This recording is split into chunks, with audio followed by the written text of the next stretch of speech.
G'day, it's Pete here and I'm back for another Daily Dose, and today we're looking at suit combinations. Now this one, there's a technical line and also a psychological line that I wanted to talk about a few different aspects of it. So let's jump in and have a look. So here we've got Queen 10-8 fourth club opposite Ace 9 third. Now how do you want to play this depends on what you actually need. So first of all, if you need 4 tricks from this holding, then you need to hope that East has a singleton king, and you just lay down the ace and lead the 9 and finesse, club to the 10, and queen of clubs. But more of the time, you either want 2 or 3 tricks depending on it, or you might want to have just one, or like avoid 2 losers in the suit. So how do you play it to avoid 2 losers? So a couple of options. The percentage way is you want to get to the north hand and lead the queen, and then you want to lead low towards the 9 to hope that East has one of the king or the jack.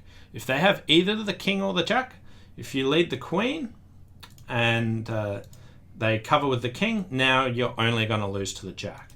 If East has, say, jack third, if you lead the queen, it's going to lose, and then you lead low towards the 9, which will win, and you'll successfully finesse the jack.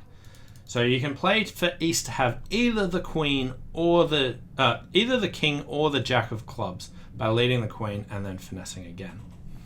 There's a little bit of a psychological play that if North is the dummy, you could lead low towards the queen, and some West players feel like they should try and hop up.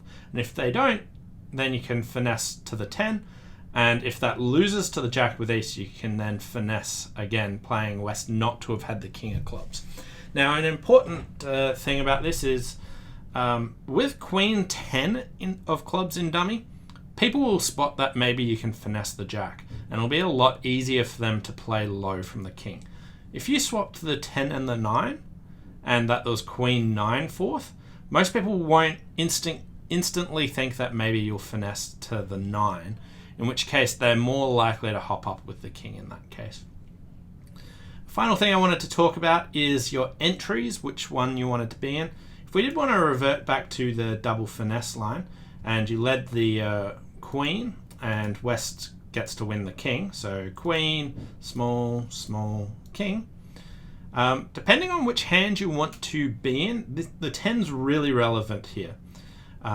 If we lead low, then we will, if the jack appears, you'll be able to overtake the 9 on the way back. If the jack doesn't appear, you get to stick in the 9. Whereas if you wanted to make sure you ended in the south hand, then you'd probably want to lead the 10 and then finesse again, or play up to the ace then. That will make sure you'll do that. If North ever has to make a discard, it's a lot more relevant to work out which hand is that 10 a blocking play or not. Anyway, thanks for watching. Hope you enjoyed this Daily Dose, and I'll see you next time. Bye for now.